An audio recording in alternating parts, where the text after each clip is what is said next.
Bom, pessoal, muito obrigada pelo convite. Para mim é um prazer estar aqui com vocês.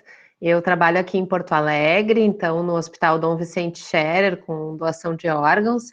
Trabalho numa organização de procura de órgãos aqui e também tenho bastante contato com as ligas daqui. Acho super importante vocês estarem vinculados com esse assunto desde cedo na faculdade. Eu vou tentar ser breve, mas eu normalmente falo demais, então, por favor, me cortem se eu passar do tempo que vocês estavam prevendo, tá? Então, eu vou falar sobre o diagnóstico de morte encefálica e algumas peculiaridades que acontecem nesse diagnóstico. Eu resolvi começar com esse slide mostrando esse quadro, O Triunfo da Morte, que está exposto no hospital na Espanha, em Madrid, no hospital, no museu na Espanha, em Madrid, que eu acho que ele reflete bem o nosso momento atual, né? Em 1562 existiu uma epidemia de várias doenças em níveis muito grandes, com uma mortandade absurda, além de todas as guerras desse período. Então, o que acontecia era uma grande desorganização, um caos geral. Então, eu me enquadro hoje, nesse momento, mais ou menos no que a gente está vivendo, né? E com isso, tudo que a gente trabalha em termos de doação de órgãos e morte encefálica é afetado por isso. Não tem como a gente manter o nosso trabalho organizado se a gente não tem nem um sistema de saúde dando conta dessa pandemia, né? Vocês conseguem ver bem as imagens agora? Sim, tá dando para ver. Qualquer coisa me avise. Então, eu vou falar um pouquinho sobre a história da morte, né? A morte encefálica, ela está inserida num contexto de muita dificuldade no diagnóstico da morte nos primórdios. Sócrates já dizia que o significado da vida era a gente entender o que era o significado da vida em relação à morte, né? Por que a gente está aqui? Ele filosofava em relação a esse assunto. Ele entendia que a morte era a separação da alma e do corpo, que após a morte a alma continuava existindo e o corpo deixava de existir. E ele achava que se as pessoas entendessem isso, as pessoas não teriam mais medo de morrer, porque a alma continuava, né? A grande dificuldade, o grande medo que as pessoas têm de morrer é de não saber exatamente o que acontece depois da morte, né? Então essa era a ideia dele há muitos e muitos séculos atrás. Ele falava que a alma é a essência eterna e, portanto, não está sujeita à morte. A alma está encerrada dentro do corpo. A morte libera a alma de volta ao seu lar de origem. A alma, após a morte, migra através de várias vidas. E quando ela é purificada e livre de imperfeições, é livre para se associar com os deuses. Então, uma versão filosófica da morte, né? Muitos séculos depois, por volta do século XVIII, tem muitos relatos de que a Europa estava assustada em função de relatos de pessoas estarem sendo enterradas vivas. E aqui eu estou falando de morte em geral, eu não estou falando de morte encefálica, né? Um anatomista francês, Jacques Winslow, ele publicou um artigo em 1740, levantando dúvidas sobre como comprovar que alguém estava de fato morto. Então, vocês vejam a dificuldade do diagnóstico de morte já lá nos primórdios, né? Esse outro médico britânico, ele viu que se ele insuflasse ar nos pulmões de alguém afogado, ele poderia fazer essa pessoa voltar a viver. Então começaram a surgir dúvidas sobre se realmente a morte estava acontecendo, né? Essa imagem são esqueletos encontrados, enterrados, com uma foice no pescoço, que provavelmente datam do século 17 e 18 na Polônia. E para que eles faziam isso, né? Eles tinham muito medo nessa época dos mortos-vivos, as pessoas que se achavam que estavam mortos e na verdade estavam vivos, né? E chamavam de vampiros. Então eles botavam essa foice caso a pessoa se acordasse, se levantasse depois do enterro dentro do túmulo, ele era degolado e não ia amedrontar a população, né? Eram espíritos maus, digamos assim. Em 1819, esses anais foram publicados com o intuito de conseguir definir o que realmente era a morte de alguém, né? Então, só tem um sinal infalível de morte, que é a putrefação geral. Então, nessa época, o que acontecia é que eles consideravam mortos as pessoas que já estavam há muitos dias mortas e que começavam a ter a putrefação do organismo. Bom, aí sim, eles poderiam ser enterrados. Algumas situações é muito fácil da gente enxergar a morte, né? Aqui um quadro, uma pintura mostrando uma pessoa falecida por cólera, né? Já totalmente sem cor, nitidamente morto, né?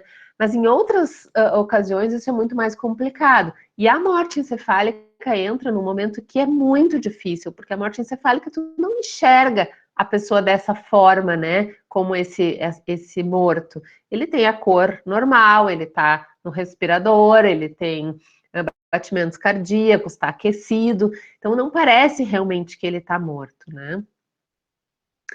E nesse medo de erro diagnóstico dessa época, eles criaram mecanismos para que as pessoas pudessem sair dos seus caixões de modo que não ficassem enterradas se eles não estivessem mortos, né? Então, na primeira foto ali, nós temos um tipo de caixão que abre por dentro, que tem uma roda, e que tu consegue abrir aquela roda ali por dentro para poder fugir caso tu seja enterrado vivo. O do lado é uma sineta conectada numa corda, em que o morto puxa essa sineta, se ele estiver morto. E aí diz a lenda que ficavam pessoas de plantão no cemitério, para caso isso acontecesse, eles abrirem o caixão e libertar a pessoa lá de dentro, né? Isso já é história. E por que isso acontecia? Por que tanto medo, né? Porque justamente aconteciam muitas epidemias com uma catástrofe maior ainda do que o que a gente tem hoje, porque não existiam UTIs, não existia o atendimento crítico, né? E era uma sobrecarga de trabalho e avaliação que fazia com que era impossível fazer esse diagnóstico adequadamente. E nessa época tinha testemunho de coveiros de cemitério relatando detalhadamente a forma como as pessoas saíam dos caixões por não estarem mortas e terem sido enterradas. Então, realmente, esse diagnóstico de morte sempre foi rodeado por muitas questões de tabus, de medos, né? Um diagnóstico que não pode ser errado, um diagnóstico que ele tem que ser adequado. Em 1846, somente, que começaram a estabelecer critérios mais objetivos para determinar o fim da vida, né? Nesse ano, o francês Eugênio Bouchot, ele começou a definir como que deveria ser feito o diagnóstico. Então, ele sugeriu que se observasse o corpo por 10 minutos, quanto à presença de 3 sinais de morte, que seria respiração, batimentos cardíacos e circulação. Então, essa era a forma de verificar se essa pessoa estava viva ou morta, né? Que ficou conhecida como a tríade de Bouchot. E foi assim que o coração ganhou um status de órgão principal para a determinação da vida e do término da vida, indicando a morte. No final do século XIX, que um legista observou que quando as pessoas eram decapitadas, o coração continuava batendo, mas que a gente não podia dizer que essa pessoa estava viva, né? Então ela não tinha cabeça e até 1 hora depois dela ter sido decapitada, ela ainda tinha batimentos cardíacos. Então ele começou a entender que a vida dependia do sistema nervoso central e não só do coração. E isso foi indo até que só em 1950, quando surgiram os respiradores artificiais, que se pôde definir, então, que realmente existia um controle neurológico de tudo e não só cardíaco e pulmonar. Essa foto eu botei a título de curiosidade, ela mostra essa menina que está de pé aqui, ela está morta. E isso era um costume no início do século passado, de eles fazerem fotos das pessoas que morreram para ter alguma recordação, porque a foto não era tão difundida, então muitas pessoas não tinham fotos. E aí, depois da morte, eles faziam fotos do defunto em poses como se vivo estivesse, né? Imaginem isso no dia de hoje, assim, seria uma coisa muito macabra, né? Nessa outra aqui é um menininho que está morto, ó, com a sua família. E a medicina começou a entender que aquelas pessoas que tinham danos irreversíveis no cérebro, que já estavam conectadas agora a respiradores que surgiram, eles iam ficar para sempre deitados naquela cama, né, dependentes de máquina. E eles precisavam, então, definir como determinar que aquelas pessoas estavam mortas ou vivas, ou o que fazer com aqueles corpos, né? Então, aí que surgiu, a partir do final do século XIX, o conceito da morte envolvendo o cérebro, né? Além do coração e do pulmão, foi adicionado o cérebro como necessário para o diagnóstico da morte. Em relação à morte encefálica, isso começou também mais ou menos nessa época, em torno de 1950, com o surgimento dos respiradores, que mais ou menos ao mesmo tempo começaram os transplantes, né? Primeiro transplantes com doadores vivos, depois com doadores cadáveres, ainda antes de a morte encefálica estar bem estabelecida como uma causa de morte, quais os critérios, e como uma causa de doação de órgãos, né? Já se falava muito no assunto, já se discutia, já estavam surgindo as UTIs modernas. Mollaret e Goulon começaram a falar de um tipo diferente de coma, o coma de Passé, que é traduzido como além do coma, então é um coma mais profundo do que o coma normal, segundo eles, né? E foram sendo propostas sugestões para esse diagnóstico, essa tríade de Schwab das pupilas fixas, coma, apneia e o eletroencefalo isoelétrico, surgiu ali por volta de 1960, e junto com isso os critérios de Harvard, que foram a primeira pedra, na verdade, para a gente poder ter um diagnóstico mais oficial em relação à morte encefálica. Então, vocês vejam que faz muito pouco tempo que se fala em morte encefálica. Então, a gente consegue entender por que a nossa população ainda tem muitos mitos, tabus e muitas dificuldades em entender esse diagnóstico. Porque ela é muito recente, né? É uma coisa que antes de 1950 era muito assim, ideias, não se tinha ainda critérios mais técnicos e objetivos. Esse aqui foi o documento publicado por esse grupo de Harvard que fez os primeiros critérios para definir a morte encefálica. E eu acho legal a primeira frase deles, né? O nosso principal propósito é definir o coma irreversível como um novo critério de morte. E por que eles queriam isso? Eles mais embaixo ali eles explicam. Porque a gente tem que, de alguma forma, diminuir a sobrecarga desses pacientes para o sistema e para suas famílias. Então, lá em 68, já se falava que esse paciente que está morto na sua cama de UTI gera um custo, um trabalho e uma sobrecarga emocional totalmente desnecessária. Porque ele está morto, então nós estamos gastando dinheiro, nós estamos gastando estresse profissional, para quê? Para tratar alguém que não tem mais chance de viver, né? Isso já vem de longa data. E isso aconteceu, essa reunião desse grupo de Harvard, junto com o primeiro transplante cardíaco. Na verdade, o transplante cardíaco foi antes. Ele que desencadeou que esse grupo de Harvard definisse os critérios de morte encefálica. Porque esse grupo da África do Sul resolveu fazer o primeiro transplante cardíaco em 1967, e nesse momento, os Estados Unidos ficou em polvorosa, porque nos Estados Unidos só era considerado morte a ausência de batimento cardíaco. Enquanto que na África do Sul, eles já consideravam alguém morto por causa da morte do cérebro. Então, aí que desencadeou que o centro do conhecimento da época, os Estados Unidos, fizessem esse grupo de Harvard para poder organizar esses critérios. E mesmo dentro do grupo, achei interessante essa foto que eles se comunicavam por modo de cartas entre eles, e aí eles iam colocando o que eles tinham definido e iam ajustando os termos. E aí um colocou ali que proposta era definir o como irreversível, e o outro colocou como a morte real. Então, esse jogo de palavras faz com que ainda hoje as pessoas não entendam a morte encefálica como morte. Porque tu tá falando em coma, tu não tá falando em morte. Tu tá falando em um coma irreversível, num tipo diferente de morte. E isso, na hora que a gente entrevista as famílias para doação, é muito presente. Dependendo da forma como a equipe comunicou a morte, a família não entende e a família não vai aceitar a doação, porque ela não entendeu a morte, né? Então, o principal é a gente entender o conceito. O que exatamente a gente está falando quando a gente diz que a equipe médica lá da Itália anunciou a morte cerebral do Ayrton Senna. Eles anunciaram o quê? Um estado que pode ser reversível, que pode um dia ele acordar do coma, ou eles anunciaram um estado que não tem mais volta, que não tem mais o que fazer, né?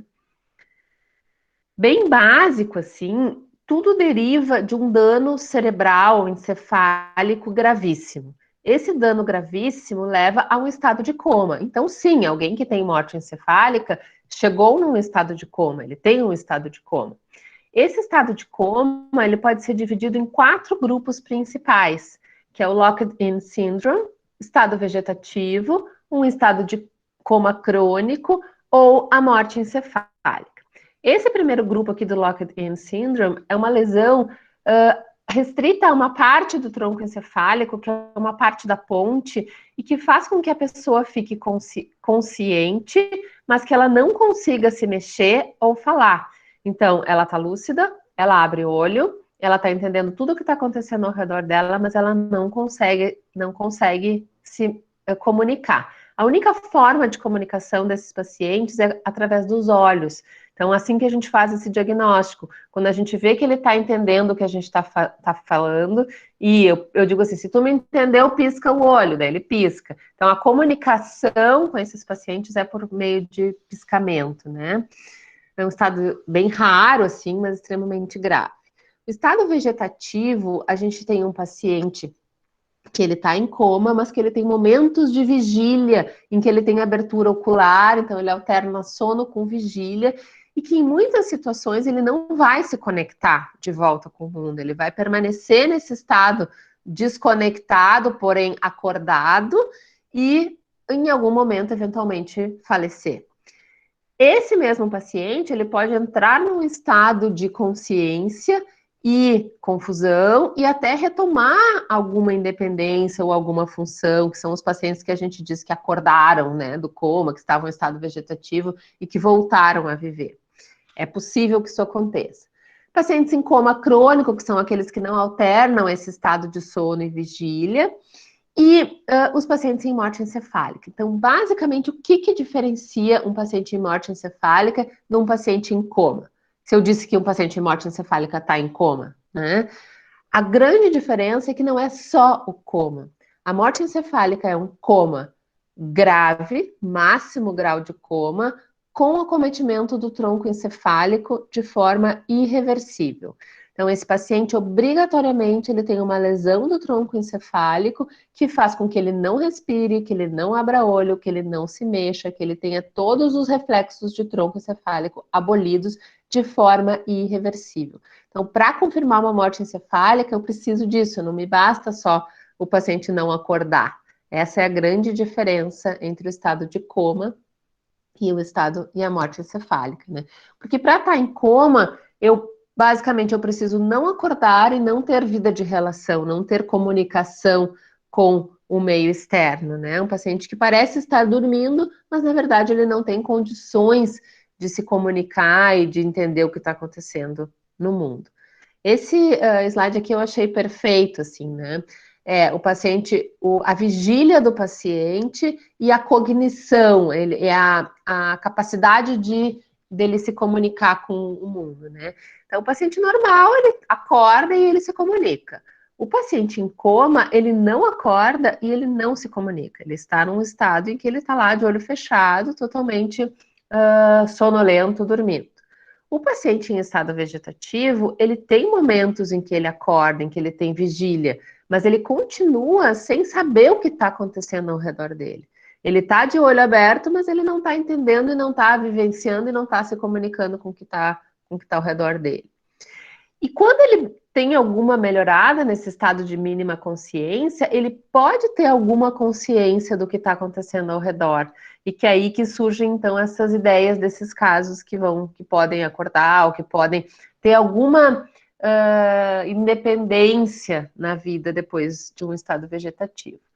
E os pacientes em locked-in, que eu falei, eles estão acordados e estão conscientes do que está acontecendo. Eles só não conseguem, não têm resposta motora e nem verbal. Então, eles têm apenas a abertura ocular, que é extremamente cruel, né, esse tipo de doença. Aqui mostrando para vocês que cada uma dessas alterações neurológicas, ela comete um local do cérebro, né, ou do tronco encefálico, ou do encéfalo como um todo. Então, o paciente normal, que tem uma consciência normal, ele tem tanto a substância reticular do tronco funcionante, quanto o córtex, para ele ter essa consciência normal. No estado vegetativo, ele tem a substância reticular funcionante, mas ele não tem o córtex, ele tem o córtex dos hemisférios cerebrais destruídos. Então, por isso que ele acorda, porque ele tem a substância reticular, então ele não fica num estado torporoso o tempo todo. Mas, ao mesmo tempo, ele não consegue utilizar esse acordar dele para interagir com o mundo. A Locke Syndrome é a parte aqui da frente da ponte que está danificada, mas ele tem o sistema reticular funcionante. Então, por isso que ele acorda, por isso que ele abre o olho, ele tem essa relação ocular com o mundo, né? E a morte encefálica, a gente tem dois conceitos, como eu vou mostrar agora para vocês. Os dois têm em comum que o tronco encefálico é afetado de forma irremediável e não sem recuperação. Então, para eu ter a morte encefálica, obrigatoriamente o tronco encefálico tem que estar morto. Isso é o principal. Em alguns países se usa o conceito de morte encefálica total, ou whole brain death, e que envolve os hemisférios cerebrais também.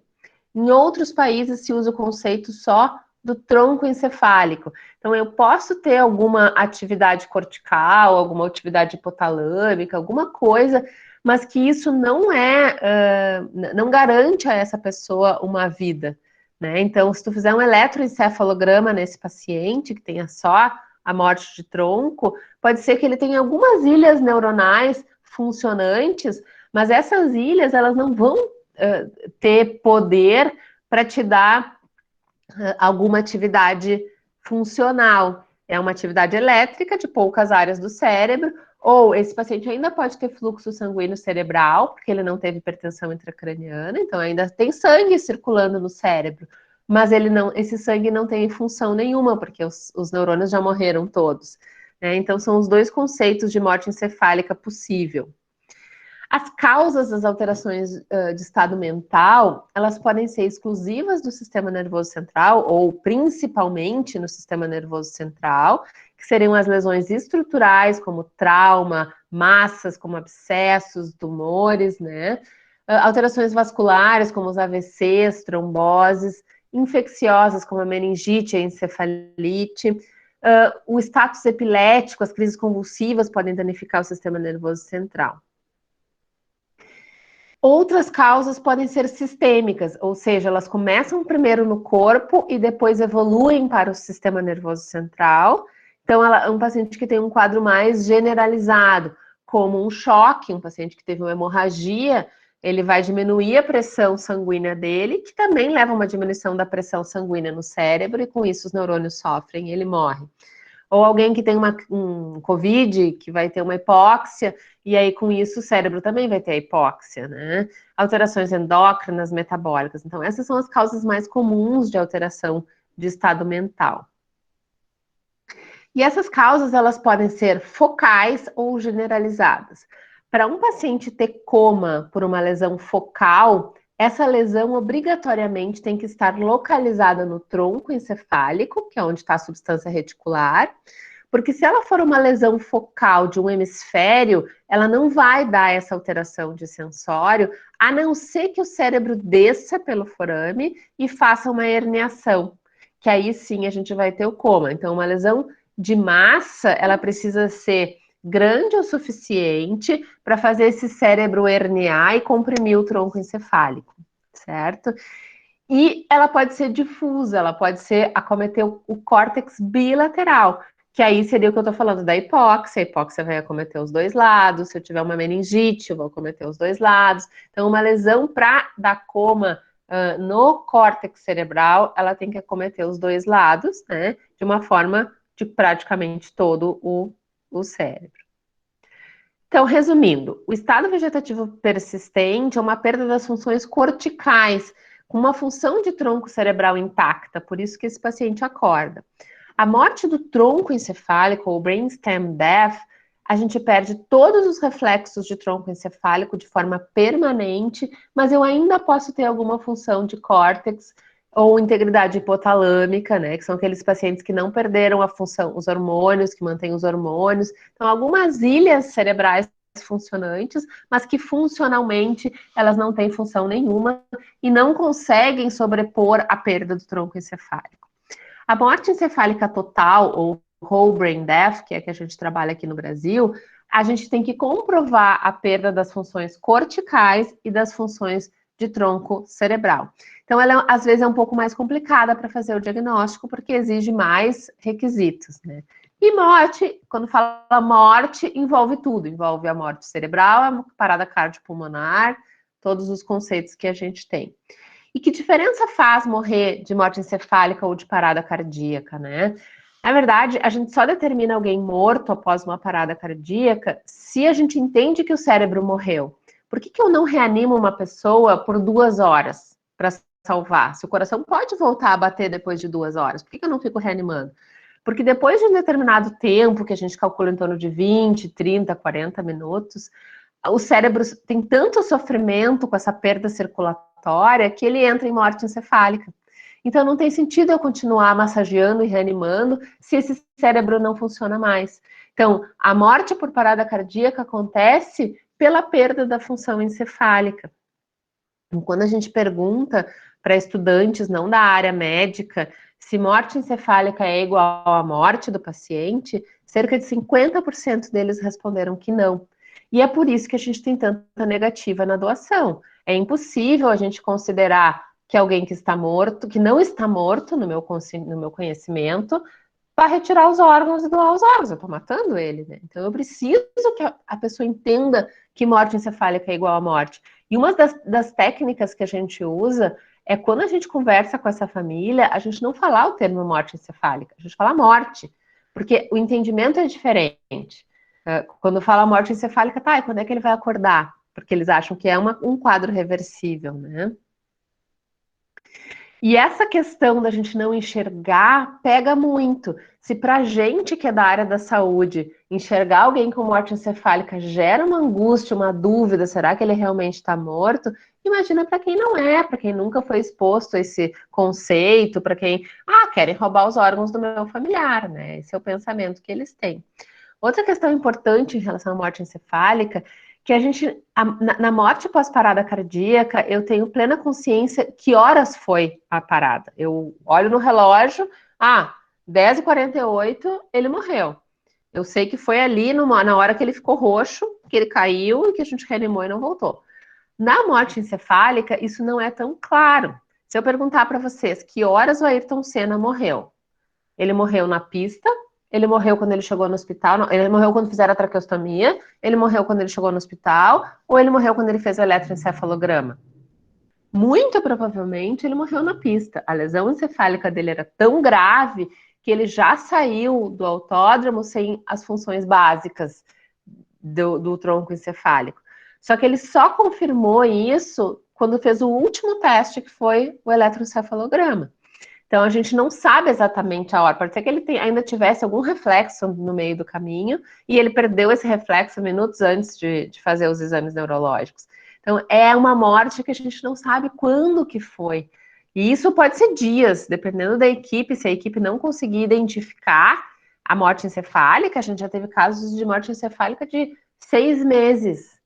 O paciente estava 6 meses na UTI morto, era no caso de uma criança. Ele nasceu asfixiado e logo depois do nascimento fizeram uma cintilografia nele. E a cintilografia mostrou morte encefálica.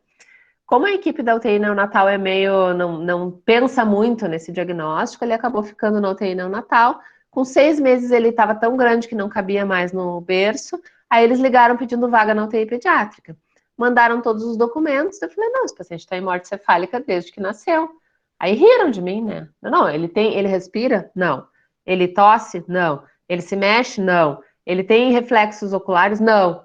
Tem morte cefálica há 6 meses. E aí a gente repetiu os testes, fizemos todos os testes clínicos, fizemos o exame complementar e ele foi doador de órgãos 6 meses depois da morte dele. Então é bem difícil mesmo. Segundo o Google, né, a morte encefálica é um novo conceito de morte, né, baseado no conceito do estado de coma irreversível. Mas o próprio Google diz, a morte cerebral não é a mesma coisa que o estado de coma. na morte cerebral existem perdas definitivas das funções neurológicas do cérebro. Faltou só ele falar em tronco encefálico, que é fundamental. E esse aqui é o conceito do nosso Conselho Federal de Medicina, que é quem determina as regras do nosso país. Então, pelo nosso conselho, a morte encefálica é a perda completa e irreversível das funções encefálicas, então aqui está tronco e cérebro, de causa conhecida, eu preciso saber o que levou esse coma, caracterizada por coma não perceptivo, ausência de reatividade supraespinhal e apneia persistente, excluídos fatores tratáveis que possam confundir o diagnóstico. Esse conceito, como eu disse para vocês, ele varia um pouco em outros lugares do mundo. Na Austrália, eu tenho a cessação irreversível das funções do tronco cerebral, de causa conhecida ou não, e se eu conseguir fazer os testes clínicos, eu não preciso fazer o exame complementar. Então, o que eu comentei, a legislação brasileira é mais rigorosa do que a legislação australiana. Então, eu não posso seguir as regras da Austrália para fazer esse diagnóstico. Eu tenho que seguir as regras do Brasil, sob pena legal, porque a nossa resolução do Conselho Federal de Medicina, ela está publicada no Diário Oficial do Brasil, da União. A gente tem ela como lei que deve ser seguida. Olhando os Estados Unidos, por exemplo, já é um conceito mais amplo que nem o nosso, a parada total e irreversível de todas as funções encefálicas, de causa conhecida, mas o exame complementar também não é obrigatório lá. E todos os médicos estão habilitados a executar o protocolo, o que no Brasil não é verdade. No Brasil, nós temos que ter um curso específico para o diagnóstico de morte encefálica ou a experiência prévia. Então, essa lesão usual da morte encefálica é uma lesão supratentorial, uma massa, um edema, que cause uma hipertensão intracraniana, então um aumento da pressão dentro da calota craniana. E como ele não tem, o cérebro não se expande, essa lesão, esse aumento da pressão faz com que o cérebro desça no buraco que existe. Então ele vai descer e vai comprimir o tronco encefálico. Então, a lesão do tronco ela é secundária na morte encefálica na grande maioria dos casos. Nós temos aqui a lesão do mesencéfalo, a lesão da ponte e, por último, a lesão do bulbo. Grande maioria dos casos, esse paciente, se eu fizer um ecodoppler transcraniano, uma arteriografia, um eletro, ele vai me dizer que ele está em morte cefálica. Agora, se a minha lesão ela começar pelo tronco, por exemplo, um AVC extenso de tronco encefálico, pode ser que eu não tenha essa hipertensão intracraniana, porque é muito mais difícil esse edema aqui de baixo subir e comprimir o cérebro do que ao contrário. Então, em alguns casos, eu não vou conseguir fazer o diagnóstico de morte encefálica no Brasil, porque o meu tronco começou pelo meu tronco. E nós tivemos, assim, muitos casos já, ainda bem que isso não é o mais comum, mas muitos casos em que o diagnóstico não foi fechado. E é sempre aquele paciente jovem, que a família quer muito doar os órgãos, mas que eu não consigo confirmar a morte legalmente. Já teve paciente que a gente fez 5 exames de fluxo e os 5 deram que mantém o fluxo. Então, ele não tem a função do tronco, mas ele ainda tem o fluxo indo na parte superior do cérebro, na parte superior supratentorial. A nossa legislação, então, ela é bastante clara em relação ao diagnóstico de morte encefálica. Tem a nossa lei máxima dos transplantes, que é a Lei 9434 de 1997. Temos 2 decretos e 3 resoluções do Conselho Federal de Medicina. Até 97, até ano passado, até 2017, a gente tinha que usar essas legislações aqui, que eram bem antigas, eram de 1997. E esse decreto aqui era um decreto feito por deputados, presidencial, pelo governo, na verdade, e ele dizia que quem tinha que fazer o diagnóstico de morte encefálica, um dos testes era um neurologista. Então, não foi o Conselho Federal de Medicina que decidiu que um neurologista tinha que participar do processo. E isso era horrível, porque muitos locais do Brasil não tem neurologista. Então, não podia morrer de morte encefálica por falta de neurologista. E o diagnóstico de morte, às vezes, ele é mais fácil para o intensivista, para o médico da emergência, do que para um neurologista que só trabalha no consultório. porque às vezes ele nunca viu, nunca participou, ele não sabe o que a lei fala, quais são os detalhes para esse diagnóstico, ele sabe fazer bem o exame neurológico, mas é um exame neurológico simples o da morte encefálica, a gente não precisa de um neurologista. Então, o que aconteceu é que em 2017 caiu esse decreto que tinha o neurologista e surgiu esse decreto aqui de 2017 que define que um médico capacitado pode fazer o diagnóstico de morte. E aí, com isso, surgiu a nova resolução do Conselho Federal de Medicina, que é o que a gente segue até hoje para esse diagnóstico. Essa legislação, então, ela está no site do CFM, é fácil de acessar, e ela é composta por várias partes, tem a parte inicial, um manual, ela é bem dividida e bem explicada. Uma das coisas que ainda nós temos muita dificuldade no nosso país é em identificar o paciente em morte encefálica, né? Que é a parte inicial do nosso processo de doação.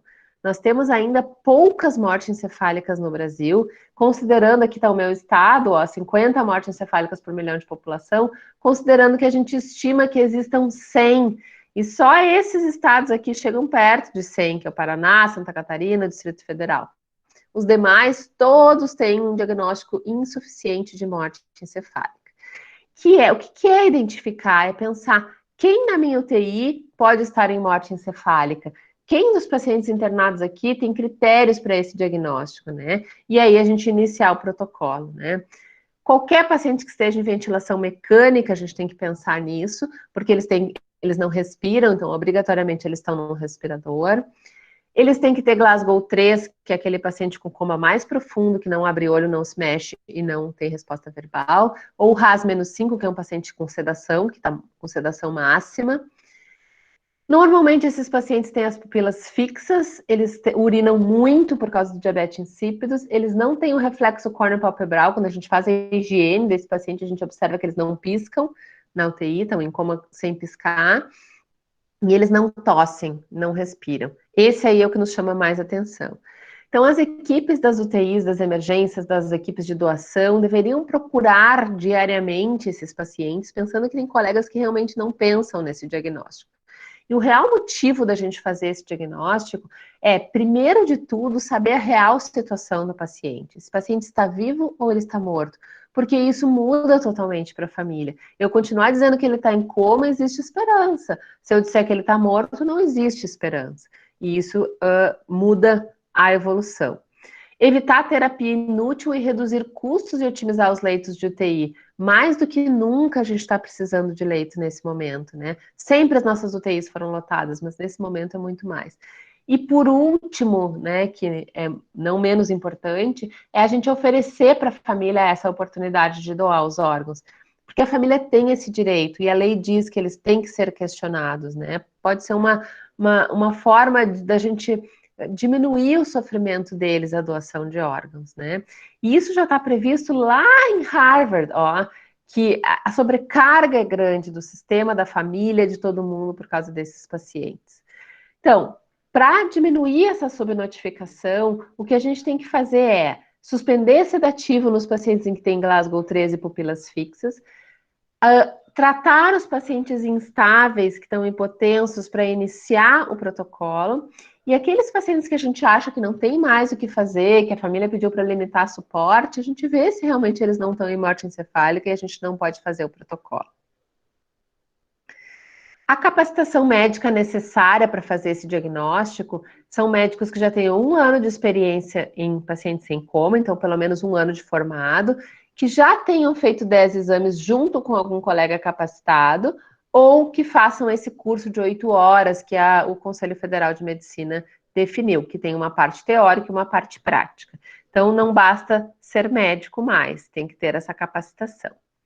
As etapas do diagnóstico da morte encefálica, elas são fundamentais. Primeiro, a gente não vai fazer o protocolo se o protocolo não for seguro.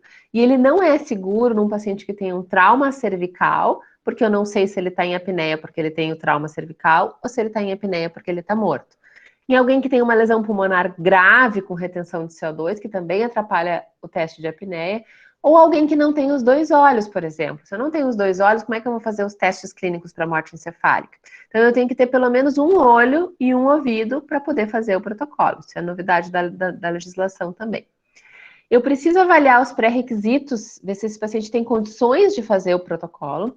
Aí a gente faz 2 testes clínicos por médicos diferentes, um teste de apneia só, que antes eram 2, um exame complementar e a comunicação. Isso tudo está na lei, que eu tenho que conversar com a família. Imagina se isso é necessário, né? Mas é. A gente tem muitos colegas que não falam com as famílias, né? E esse timeline, ele pode mudar. Eu posso, então, começar com uma lesão neurológica, o paciente chega no hospital, é o momento zero, aí eu vou avaliar os pré-requisitos, tratá-lo, tentar fazer com que ele sobreviva. 6 horas depois, eu identifiquei que ele continua em Glasgow 3, continua com suspeita de morte encefálica, aí eu posso iniciar o protocolo de morte encefálica, se eu tiver todos os pré-requisitos definidos. Ou 24 horas, esse período é maior, se o caso de morte encefálica for por lesão isquêmica, pós-parada cardíaca, pós-afogamento, outras lesões hipóxico-isquêmicas.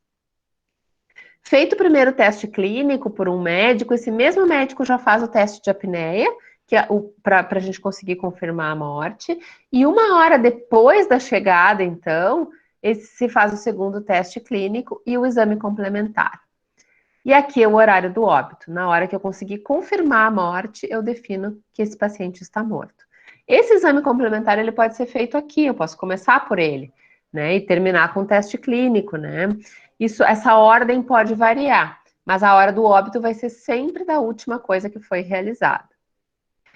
Esses pré-requisitos, eles são fundamentais para eu ver se esse quadro realmente é irreversível e para a segurança do protocolo, né? Primeira coisa, eu tenho que saber a causa do coma. Tem que ser uma causa conhecida, irreversível e compatível com a gravidade. Eu não posso ter uma tomografia normal. Se a tomografia é normal, esse paciente pode ter tomado um monte de remédio e está em coma medicamentoso. E eu tenho que aguardar um tempo para ver se isso se mantém ou se ele acorda. Uma das causas de coma é o uso de medicamentos, né? Tanto em casa, numa tentativa de suicídio, ou errou a dose do medicamento, quanto no hospital. Ele está internado por outro motivo, eu iniciei um monte de sedação e ele está em coma profundo por causa da sedação. Então a gente tem que suspender essas medicações e ter certeza que essas medicações não estão ainda fazendo efeito. Tem medicações que demoram muito para ser eliminadas e a gente pode se confundir com esse diagnóstico. Outra questão que pode me dizer que o paciente está morto, se eu olhar nos extremos, é a hipotermia. Tem história de afogamento em lago gelado, por exemplo, que os pacientes chegam com uma hipotermia com menos de 28 graus e eles não têm nenhum reflexo de tronco encefálico e estão num coma profundo. E aí a gente aquece esses pacientes e eles acordam. Então a hipotermia é um confundidor da morte encefálica. E a gente tem que ter uma temperatura acima de 35 para conferir, para fazer o diagnóstico. O paciente tem que estar estável, ele não pode estar hipotenso, ele não pode ter hipóxia e ele não pode ter distúrbios hidroeletrolíticos ácido grave muito severos como causa do coma. Então a gente estabiliza, porque na hora do teste de apneia, eles podem fazer parada cardíaca. E eu não sei se ele está morto ainda, então por isso que isso aqui é fundamental. Aí começa então efetivamente o exame clínico, que primeiro eu vou ver se ele realmente está em Glasgow 3, ou seja, ele não abre o olho, ele não fala e ele não tem resposta motora, nem a dor, nem a fala, nem a nada. Cuidando que existem os reflexos medulares, né? Então, esse paciente aqui foi, o pescoço dele foi mexido para frente e ele contraiu os 2 braços. Então, ele não é uma contração voluntária dos braços, é um reflexo medular que nem acontece com o sapo na aula de fisiologia, né? Isso aqui é bem frequente, assusta as famílias acham que isso aqui é voluntário e acaba muitas vezes inviabilizando a doação. A gente tem que saber que isso acontece em 40% dos protocolos e que nos países em que não faz o exame complementar, na dúvida de que isso aqui é voluntário ou involuntário, seria recomendado fazer o exame complementar. No Brasil, a gente faz sempre. E o que tem que cuidar é que pode aparecer isso na mídia, por exemplo, esse caso aqui, foi um paciente que teve reflexos medulares depois de diagnosticada a morte, depois da doação autorizada, e os médicos ficaram com medo, cancelaram tudo, não retiraram os órgãos. E aí a imprensa publicou que um paciente morto se mexeu, e aí depois publicou que o paciente morto que se mexeu teve a doação acabou doando os órgãos realmente. Então, a família continuou, manteve, apesar dos reflexos medulares, manteve a doação. Passando a avaliação do coma, a gente avalia o tronco encefálico para ver se existe perda da função de todo o tronco. Então, cada exame que a gente vai fazer é para avaliar uma parte desse tronco encefálico. E a última coisa que a gente perde por aquela situação de o cérebro descer e ir comprimindo o tronco aos poucos é a função do bulbo, que é a função da tosse e da respiração. Por isso que o teste de apneia é tão fundamental no diagnóstico da morte encefálica. É uma perda rostrocaudal das funções, e isso vai piorando. Em alguns casos, se mantém só a função mais baixa e o paciente não morre, ele continua vegetativo, né, na verdade em coma, com uma função respiratória persistente. O reflexo fotomotor, a gente vai colocar a luz nessa pupila midriática ou mediana e ver se ela se contrai. Os pacientes mortos não têm contração pupilar. É o estímulo luminoso. No córneo palpebral, a gente estimula a córnea com algodãozinho, com soro fisiológico gelado, e aí a gente vê a contração da pálpebra no paciente vivo. No morto não existe contração da pálpebra.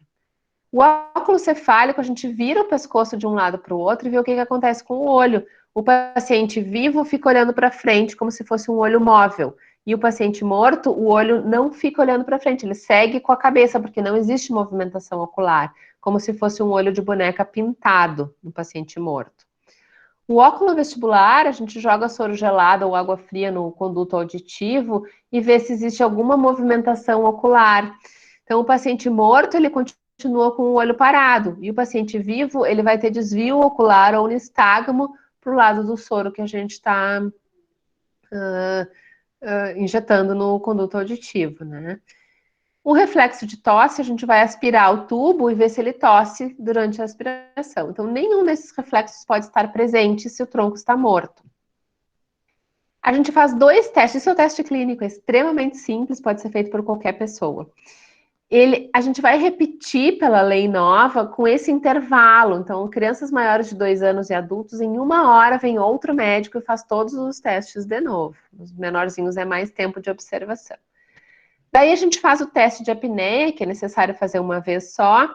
E o que a gente faz, na verdade, é para ter um PCO2, que é um estímulo para a gente respirar adequado, maior do que 55.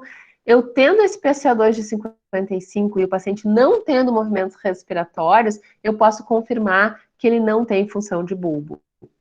Então, o teste de apneia é para isso, é para eu confirmar que ele não respira. Feito os 2 testes clínicos e o teste de apneia, a gente vai fazer o exame complementar. O exame complementar, ele não pode ser sozinho para o diagnóstico de morte, porque ele não é adequado para avaliar o tronco encefálico. Ele é adequado para o resto, né? Então, aqui é uma cintilografia mostrando que não tem fluxo sanguíneo dentro do cérebro. Ó. O cérebro é preto, o nariz está branco, o resto está tudo branco. Então, tem hipertensão intracraniana suficiente para dizer que esse paciente está morto, né? Para isso, é uma complementação do diagnóstico clínico. Qualquer um desses 4 exames aqui, eles podem confirmar a morte encefálica, né? São os exames que são utilizados hoje no Brasil. Se a gente não conseguir confirmar, a gente não faz o diagnóstico. E o grande problema é que são exames mais refinados, que muitos hospitais não têm. E às vezes a gente fica esperando alguém ir fazer o eletro, alguém de fora. A nossa equipe leva o ecodoppler de fora. E aí acontece isso, ó, 10 dias de espera pelo exame para poder confirmar a morte encefálica. E isso faz a família ficar confusa. A família acha que, bom, então ele deve estar vivo, né? É muito complicado essa dependência do exame complementar. Esse é o diagnóstico, 2 testes clínicos, uma apneia e o exame complementar. Fizemos o diagnóstico, a gente vai definir o horário do óbito, né? Que a gente tem que ter muito cuidado para não colocar o horário que foi retirado do suporte, porque daí eu digo que eu estou matando esse paciente. Se eu disser que ele morreu na hora da cirurgia da retirada dos órgãos, eu estou dizendo para vocês que eu matei ele para tirar os órgãos. Então, o que a gente sabe hoje, o que a gente definiu, é que é o horário que terminou o diagnóstico de morte, que é o horário que esse paciente morreu. E se ele não é um paciente vítima de trauma, eu tenho que preencher uma declaração de óbito para essa família entender a morte. Então, o atestado de óbito que ele tem que sair, se não é a causa externa, que precisa ir para ML, essa família tem que sair com esse atestado na mão para entender e cair a ficha da morte, né? Lá no final, a última coisa que foi feita é a hora do óbito. E aí entra a comunicação. A gente tem que se comunicar com essas famílias desde o início. Essa família tem que entender que o seu familiar tem um quadro grave, depois ela tem que entender que esse quadro grave evoluiu para uma suspeita de morte encefálica, tem que entender que foi aberto o protocolo de morte encefálica, a gente vai lá e diz, e que esse diagnóstico foi compatível. Aí a gente tem que ir lá dizer que fechou o diagnóstico, que fez todas as etapas, e a gente e oferecer para ela a opção da doação no final de tudo, quando a morte já foi confirmada. E isso parece muito simples, assim, né? Não sei se vocês já participaram de alguma situação de comunicação com essas famílias. A gente está conversando com uma pessoa que de manhã saiu com o seu filho de casa, foi trabalhar, deixou na escola, o filho foi atropelado, e aí ele entrou no hospital, e aí eu tô dizendo para ela que eu tô achando que ele tá morto. É mais ou menos isso. Qual é a condição psicológica que essa pessoa tem de entender o que eu tô dizendo, né? E muitas vezes a gente fala A, eles entendem B. E é bem comum a gente escutar em passagem de plantão, não, eles estão totalmente fora, não estão entendendo absolutamente nada. E aí, então, ele está em morte encefálica, o médico falou, ele está em morte encefálica. E a mulher respondeu, então tem esperança. Aí o médico disse, ele não tem função cerebral. Aí ela falou, mas ele não está morto. E ele respondeu, ele está morto. Então, ela vai entender isso se isso for falado em vários momentos, por pessoas diferentes, e a pessoa conseguir captar, né? E uma grande dificuldade que a gente tem, a geração de vocês mais que a minha, e a geração dos meus filhos mais que a de vocês, é que a gente tem uma dificuldade de comunicação muito grande. A gente, quando não tinha luz, as pessoas tinham que conversar. As pessoas tinham. O que as pessoas faziam? As pessoas tinham que conversar. Hoje a gente tem luz, a gente tem televisão. Aí depois que surgiu a televisão, já atrapalhou um pouco a comunicação. Aí tu tem o tablet, seu computador. Aí tu tem o celular e a internet. Então, a nossa geração está cada vez mais atrofiada em como conversar, em como dar notícia para as pessoas, né? E a gente sofre também, não é só a família que está sofrendo. Eu, como médica, eu quero que o meu paciente se salve. E isso para mim também me gera uma dificuldade de dizer para eles que ele não se salvou, né? Então a lei me diz, eu tenho que esclarecer para os familiares o que está acontecendo, eu tenho que oferecer a oportunidade da doação e eu tenho que retirar o suporte terapêutico se ele não for doador de órgãos.